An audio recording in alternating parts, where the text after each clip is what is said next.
Olá e bem-vindos a uma edição muito especial do Conexão UFC. Para comemorar o Dia Internacional da Mulher, temos uma programação inteira feminina. Vamos dar uma olhada no que está por vir. A campeã peso galo Julianna Peña relembra sua jornada no The Ultimate Fighter. A pioneira Sanko passa de Karate Kid a primeira comentarista do UFC. Jessica Rose Clark nos leva ao lugar de paz que ela criou para si mesma. Angela Hill lista suas lutas favoritas com suas companheiras peso palha.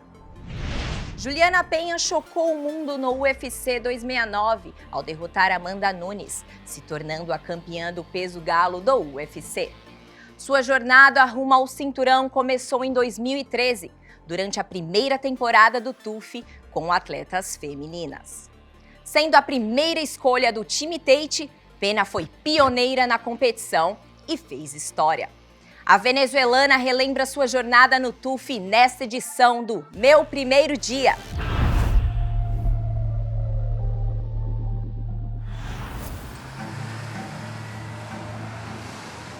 Going into the Ultimate Fighter, I was 4-2. I definitely think that being introduced to the UFC by way of the Ultimate Fighter helped me deal with all of these things that other fighters get shocked at. This is a monumental season, you know. For the first time ever, women will be competing on the Ultimate Fighter. The sport has been evolving for the last 13 years, and along with the men's side of the sport, so has the women's. The women that we have this season are legit, and they've been waiting for this moment their entire life. All right, we're gonna pick teams now. You got the first pick. Julianna. There's a shocker. Being picked first definitely added a lot of pressure.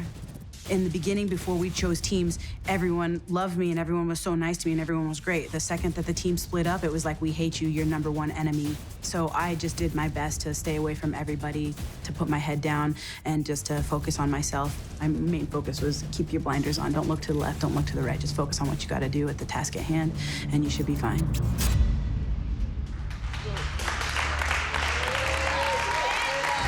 Now bring it on, come on. Working with Rhonda and Misha, it was a very interesting dynamic, to say the least. I know Misha, I trained with her in the past, and Rhonda did not like that.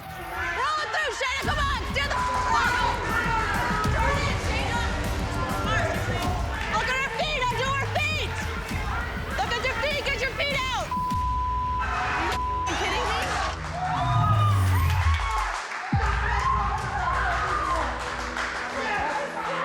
You don't really have a say in the matchups. You don't get a choice who you're going to fight. I ended up fighting a teammate of mine that I had previously lost to in my hometown of Spokane, Washington. She actually snapped my arm, and I didn't tap. She doesn't tap, right? I mean, it broke her arm. She didn't get up afterwards. She's just like lying there with her arm bent that way. To rematch her, even though she was on my team, was a ton of pressure for me because I wanted that revenge. I wanted to know personally that I can beat this girl. Stop! Not only did I get that win, but that got me to the finale. I didn't know who I was gonna have in the final. I wasn't expecting to fight Jessica, but Jessica Rakoczy has amazing stand-up. She is a world champion boxer, I think like 7 or 8 time world champion boxer. She's got amazing footwork. She's squirrely, she's fast as lightning. To see her to be able to take out Raquel Pennington and to know that Raquel couldn't get past her was shocking to me. And I was excited for the matchup because I knew that Jessica's ground game was not as versed as mine.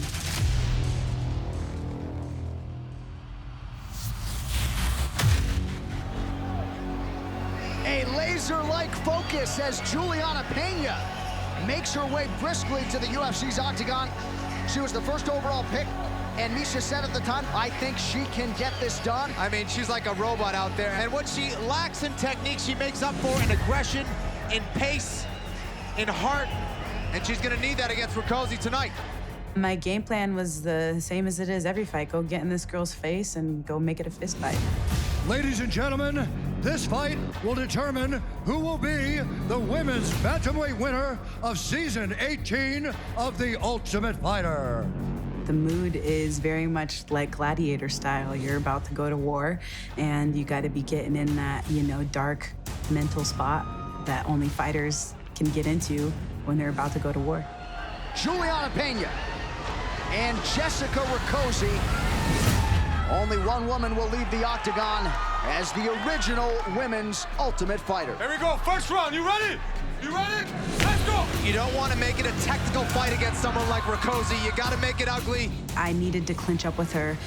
You can't play to somebody's strengths. She's a boxer. She wants to touch and not get touched. She wants to create her space so that way she can try to knock me out. And Jessica Rakoczy dealing with the pressure and the aggression from Julianna Peña here early. Peña working on a guard pass. Some nice guard retention from Jessica Rakoczy as she gets back to her feet. My goal was to close the distance on her right away, get my body lock, get my takedowns, and then, finish the fight via ground and pound, via submission, however it would come. And Peña trying to posture up. Oh, and she's landing there. Rakoczy trying to use her feet to get back upright, but Peña pounces down on her once again. An arm attack on the right arm of Rakoczy now chooses to mount. She does. And this is the pressure of Julianna Peña, just non-stop. We'll see if Rakoczy will survive to see a second round. She's covering up, but that'll do it. Julianna Peña is your Ultimate Fighter winner. What a performance here tonight. You did it. I absolutely had a sense of urgency to finish that fight. My whole premise as a fighter is just try to drown them into deep water and taking them where they're going to be most uncomfortable. And that, for me, has been the ground. This is that crazy pace that Peña loves. And that might do it. Julianna Peña pouring it on now. Anytime you can get a stoppage in the first round is always a good thing. I was the first to win the Ultimate Fighter for females ever, and it's something that I hold near and dear to my heart. There is a new force to be reckoned with. It was when I broke out on the scene in the UFC, and it's an accomplishment that no one will ever be able to take away from me. Julianna, the Venezuelan vixen, Peña! I'm very excited, and I can't wait to put in more work. It's just about to get started. Your Ultimate Fighter winner, she is Julianna Peña. Em 2021, Laura Sanko quebrou as barreiras do MMA quando se tornou a primeira comentarista do UFC. Ela analisa as lutas do Dana White's Contender Series, oferecendo conhecimento e experiência ao lado de lendas do esporte. Nascida em Kansas City e lutando artes marciais desde pequena, Laura competiu no MMA antes de mudar seu foco para a televisão. Para saber mais sobre seu sucesso e como ela está inspirando outras pessoas, nós a seguimos no quadro Bastidores do UFC.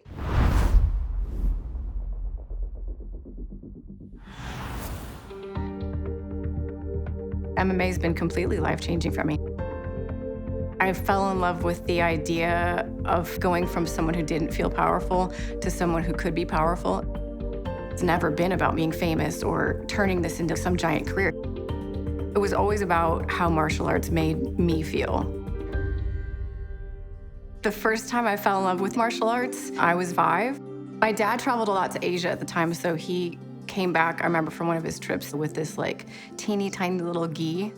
I would put it on and jump around and do crane kicks on my bed. Most other little girls might be having tea parties, but I was kicking people's asses in my mind. I was the kid who was always looking to prove something. I think a lot of it came from having an older brother. I always wanted to keep up with him. We were always wrestling around and scrapping. I found a karate school that wasn't too far from where I grew up in Kansas City. And I was like, I want to be doing that. I just really enjoyed going to the gym, learning the moves, and working my way up the rankings. I got my black belt, and then I graduated from high school. And I went to college, and I really kind of left martial arts behind. After college, I kind of went through some stuff in my personal life. I was depressed at the time, to be honest. I knew I needed some sort of physical outlet where I could just go and not think about the other things that were going on in my life. Martial arts had done that for me in high school, and I thought, okay, if it did it for me then, it can do it for me again now. MMA became therapy for me because you literally can't think about anything else when someone's trying to punch you or when you're doing jiu-jitsu and you're in the middle of a physical puzzle. It made me feel powerful.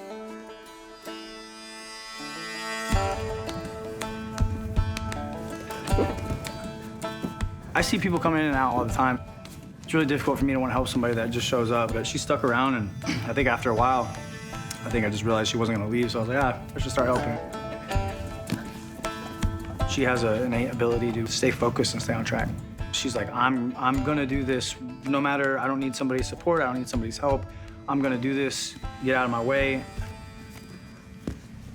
I really didn't think I was going to fight, but everybody at that gym fought. It's a fighter's gym, so they're like, no, you gotta do like at least one amateur fight. I was like, all right, I'll do one. We'll see how it goes. So it was kind of more like a dare. I just remember thinking, oh, like, this is real. I'm gonna fight. The feeling of subduing another human being with your bare hands is like a drug, like no other. That feeling of power, I think that little 6-year-old me had always been wanting to experience, just came like flooding through me in that moment. I was like, I can't get enough of this. This is amazing. I went 6-1 as an amateur, finished a lot of fights, did really, really well, and then it was kind of off to the races, what I thought was going to be off to the races for a pro career. Invicta was like the crown jewel of women's MMA. Like that was the top of the mountain. There were no women in the UFC at this point. Laura Sanko, her primary strengths, wrestling, jiu-jitsu, ground and pound. I got that kind of big show feeling. The lights felt much brighter. Making her professional debut tonight, she is facing Laura Sanko. I made a great first impression. I went out there, got the finish in the second round. Sanko on the back looking for a finish. It's a run. There's the towel. Yeah. Sanko victorious, hometown. I thought that it was gonna be, on to the next. And boom, surprise, pregnant. As much as I love Invicta, even when you're a champion, it wasn't enough money to sacrifice 6 hours a day away from your family. And that's why I stepped away when I got pregnant. Shannon Knapp, the woman who owns Invicta, said, hey, Marloes Koenen's gonna be in town. Would you be comfortable doing an interview with her during the broadcast? I said, yeah, but you do know I've never talked to a camera before. I've never held a microphone before. And she's like, no, you'll be fine. What do you think about what Invicta's been able to accomplish in the past year? I think it's amazing if you see where it came My from. first foray into television, it was just a quick 3 or 4 minute interview in the middle of the broadcast. Shannon called me again to make it a more permanent, ongoing role.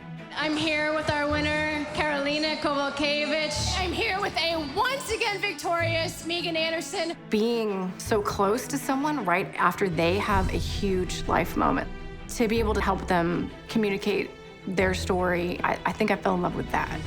I'm here with our reigning and defending champion, Tanya Evinger. I never expected to be kissed on national television, let alone by another woman. Holy Tanya Evinger. That Evinger kiss went viral. I think it was part of the reason why the UFC took notice. I think they appreciated how I handled it. My first UFC assignment was 2016. It was so exciting. The main event between Alex Caceres and Yair Rodriguez is an intriguing matchup, to be sure. By this point, I knew I wanted to do MMA television. Anybody that knows me knows as soon as I know my path, that's what I'm laser focused on. I got a call from UFC. We're thinking of launching this new show. I knew when they approached me with the Contender Series that was a really special opportunity. 10 fighters, 5 fights, 1 guy is gonna get that UFC contract.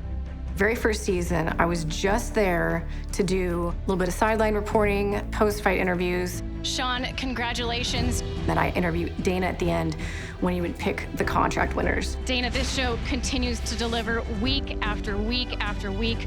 Once I got set on the path of being involved with the UFC, I immediately had my eyes set on what's the most I can achieve. My ultimate goal was commentary. I knew I could do it. I just started asking for more and more, hey, can I do this? Can I be on the desk? You know, anything that would allow me to have a little bit more of an analysis hat and less of a question asking hat. It was just a matter of convincing a lot of different parties in the UFC. Sniff, her nickname used to be Queen of Rio. Nice tie-in to Jose Aldo. I knew if I proved myself in all of the areas surrounding this opportunity, the door would eventually open.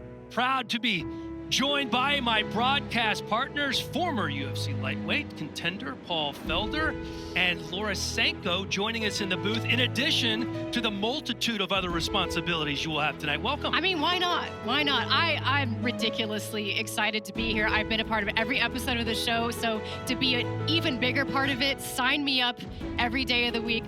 That was a gorgeous transition to a double leg. He landed the left hand and level changed. When they put me in the commentary role, I was doing commentary and backstage reporting and ring announcing, and yeah, it was quite the juggling act. She was running around like a lunatic tonight. So there you go. Be careful what you wish for, kid. Congratulations to her. She's earned it. She deserves it. She belongs there. She's as educated and as good at talking about fights as anybody else in the game. So I think tonight was the beginning of a great career for her. What's up, Don? I've spent the last 14 years in an MMA gym, so I'm well aware that in order to earn the respect in this community, you just have to show up and you have to do the work. I feel that she fits the role perfectly. She comes with great info, a sense of humor. She's a pleasure to be around. I mean, what more do you want? Welcome to the show, Laura Sanko.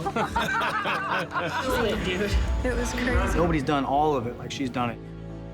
Fighter, desk, analyst, commentator, like she's done almost every aspect of this game. And I gotta think that there's some 7-year-old little girl that's like, I wanna do commentary for the UFC one day. Until she came along, that didn't even seem like a possibility. I get messages, fans saying, you know, hey, my daughter saw you on television. She saw you calling fights, and we'd never seen a female, you know, color commentator before. And it just opened up a conversation that I was able to have with her about her being able to do things in male, you know, dominated spaces. I wanted to be a respected voice in this sport. It comes back to that sense of power since I was a little girl. Sitting in that seat and having that headset on scratches that itch. To have notched out this little piece of history does give me a lot of satisfaction.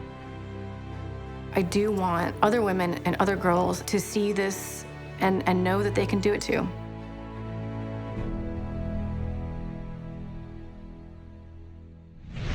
Após uma vida de caos e batalhas pessoais, a peso galo do UFC, Jessica Rose Clark, finalmente encontrou a chave para a felicidade. E para ela, é uma vida simples. Por ter crescido em uma grande família nômade no norte da Austrália, Jessie Jazz aprendeu desde cedo como se adaptar e prosperar em qualquer situação. Suas viagens agora a levaram ao norte da Califórnia, onde ela desfruta de um estilo de vida simples. E lá, ingressou na equipe ideal para ajudá-la a alcançar seus objetivos. Jéssica compartilha sua história em Foco de Lutador.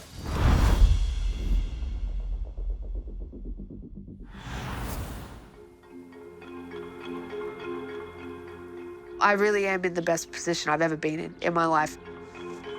I love living the way that I do now. I'm a gypsy. Being in this camper has been the first time where I've been so thankful to be where I want to be. It just feels free. I don't feel like I have all these things attached to me. I'm grown into my own and less concerned with what people think of my lifestyle. But it's been a long journey to get here. I don't think I ever had any form of traditional childhood. I was this girl from Australia, you know, who grew up in the forest. When my parents got divorced, I had a lot of resentment at that because I wanted a relationship with my dad. Once he left, like, I never saw him. He was never a father figure to me. A lot of my anger came from that. We started going on this journey with my mum. We traveled around the van for a long time. There were 5 of us and 2 dogs, always. I was homeschooled for a long time. I started going to public school when I was 10. My mum sent me away to live with my grandma. When I went to school, I was like, oh, I don't know how to talk to any of you, you know? Like, I didn't know what toys were, like, I didn't know what the TV shows were. That was when I really realized how different my upbringing was. At that point, I had a lot of anger issues. When my grandma passed away, that was when I just kind of lost my mind. She was the one who always said, like, never dumb yourself down just because you're a woman. Like, she was just the best person. I didn't handle my grandma passing at all. That was when I started drinking. Just like one of the worst times of my life.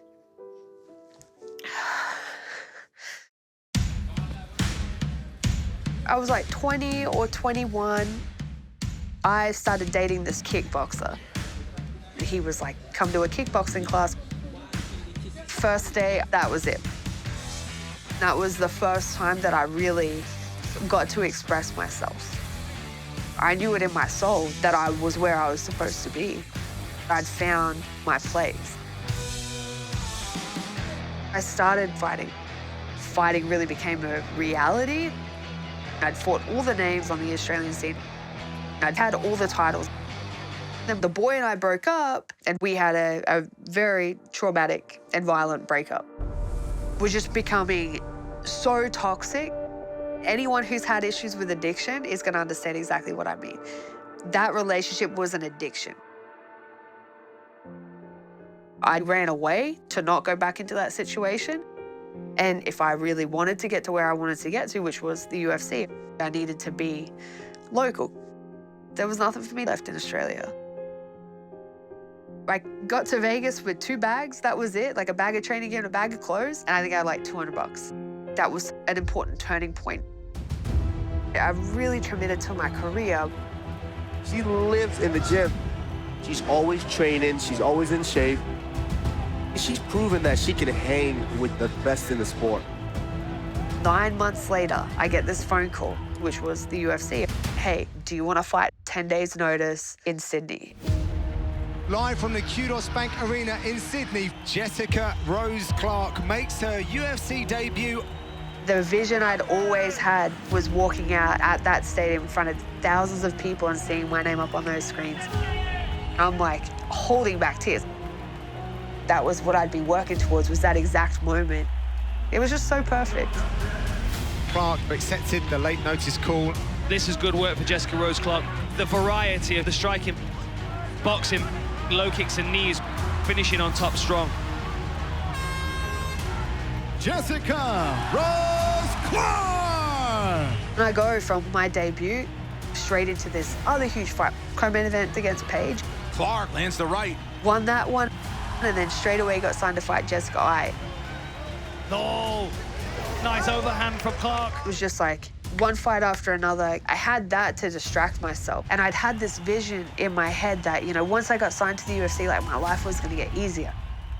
And it didn't. When I would come home and I was by myself again, all this negative self-talk starts coming up. I don't deserve to be here, like I'm a piece of shit. All the negative things that my ex used to say to me would come up. I was at my lowest points. So I would go from training all day, then I would drink all night, then I would go to sleep, get back up, train all day, go and drink all night. My like drunkest party girl stage, you know, trying to fight someone in a nightclub in New York. I was self-sabotaging. It was these like happy moments followed by these epic crashes. I lost to Jessica I. Beautiful takedown. Now she's gonna finish strong. Jessica Evil I!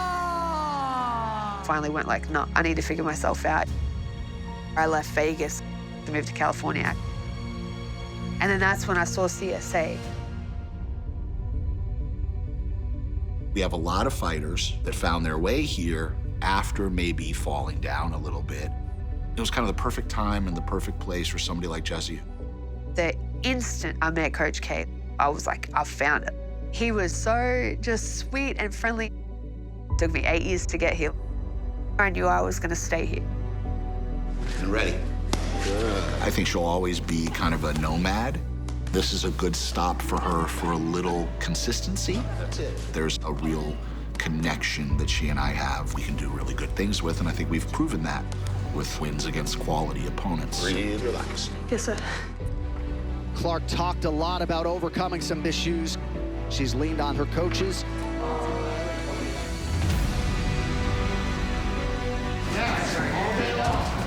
Oh, great effort overall for Clark thus far.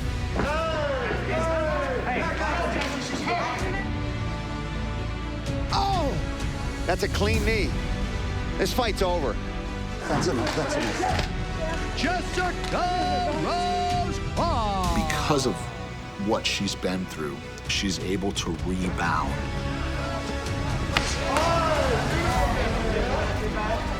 Good job. If one were going to put a picture of fighter in the dictionary, it would be Jessie Jess. Now I'm finally in a space where I can live the life that I want to live. Finally have a good relationship with my family. I have close friends for the first time in my entire life. I finally have the coach that I've been working towards for 10 years. The more I can accept and love who I am and what I do, the more I can provide that example for other people, and whether they've had issues with addiction, whether they've had issues with abuse, whether they've had a rough upbringing, whatever it is. Even if what you want to do goes against what other people tell you that you should do, or goes against societal norms, or goes against tradition, if that's what makes you happy and makes you feel fulfilled and makes you feel like a whole happy person, like, do it. That you don't have to fit into this box that you're told you have to fit into. What I needed to do, make my home life as happy as my professional life is. And I've done that now, finally.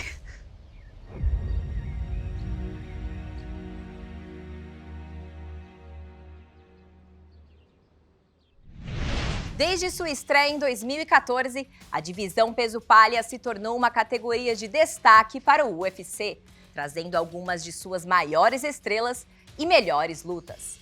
Uma das primeiras lutadoras peso-palha a competir no octógono, Angela Hill presenciou tudo isso e tornou-se favorita dos fãs ao longo de sua jornada.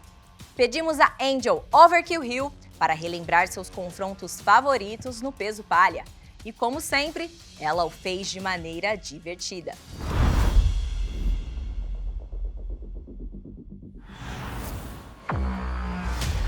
Usher in a new division here in the UFC. Women's strawweight, a really outstanding weight class. Unbelievable skill. I couldn't be more impressed. An unparalleled striking in this division. Some of the most exciting fights in the UFC. When strawweights were brought into the UFC, it was going to be a big opportunity to show that women of all sizes can compete and be exciting. Oh! Oh! My goodness. It is all over! The coolest thing about the strawweight division is that it's so unpredictable. Anyone can become a star. You're seeing a lot of talented girls come in with really killer backgrounds in JJ and Muay Thai. Oh! It's one of the most stacked divisions when it comes to skill and diversity of skill. Oh! Wow! Incredible. The greatest fight in women's mixed martial arts history. I'm Angela Hill, and these are my top 5 UFC strawweight fights. Number 5, me versus Andrade. A lot of people counted me out in that fight. Andrade's biggest betting favorite on the fight card. She went ham for 15 minutes, and so did I. There was a lot of back and forth. It was a really good scrap. Furious pace here early. Both women having their moments. Oh! Hill drops Andrade! Just an unbelievable fight by both of these ladies. Even though I lost, to go in there and put on such a great performance, I think I got a lot of fans from that fight.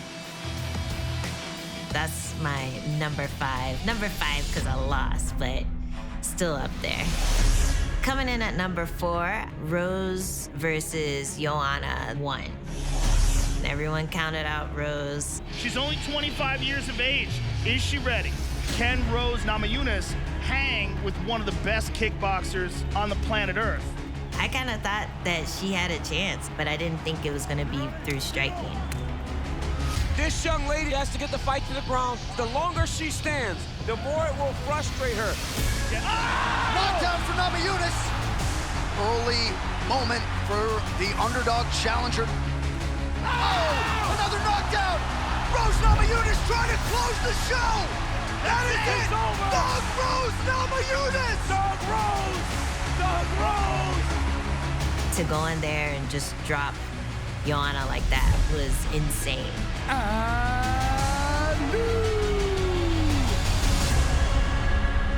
Coming in number 3, Carla Esparza versus Rose.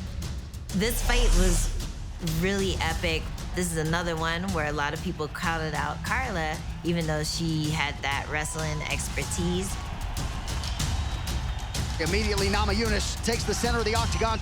Rose started off really strong. Rose continuing to apply pressure. But then in the second and third rounds, you could see her start to phase, start to get worn down by Carla's pressure and just tenacity with the wrestling. This is what Esparza does. She shuts you down. She was able to just frustrate Rose and break her. She finally got onto her back, and when she sunk that choke in, I didn't think that was a possibility. There's the tap. Carla Esparza is the UFC strawweight champion of the world. Really impressive win to me, and she became the first strawweight champion. Coming in at number 2 is Rose again versus Jessica Andrade 1. They're at the top for a reason. They always put on exciting fights. They always leave everything in the cage. Thug Rose Namajunas putting the belt on the line. We're watching the fight, knowing that Rose was gonna pick her apart and keep her away. Oh man, she's getting tagged. And then Andrade picked Rose up. She slams her on her head, and we were all silent because the slam was just so nasty. Holy smokes! Andrade found a way to get that win.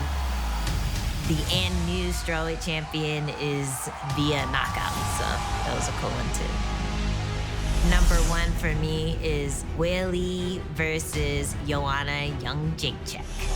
This fight, they turned into brawlers, and who doesn't love a fight like that? Zhang Weili and Joanna Jędrzejczyk go toe-to-toe. They both just stood in front of each other. They were fighting in a phone booth.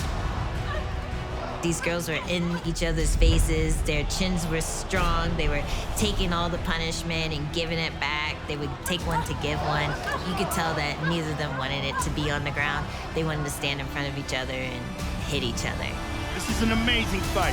Talent, toughness, this is as good as it gets. And you're looking at 2 of the best strikers in the UFC regardless of gender. When it goes to decision, you always expect a war in a title fight, and that was definitely a war. The greatest title fight in women's MMA history. And still! I'm Angela Hill. Thank you so much for listening, and those are my top 5 UFC strawweight fights.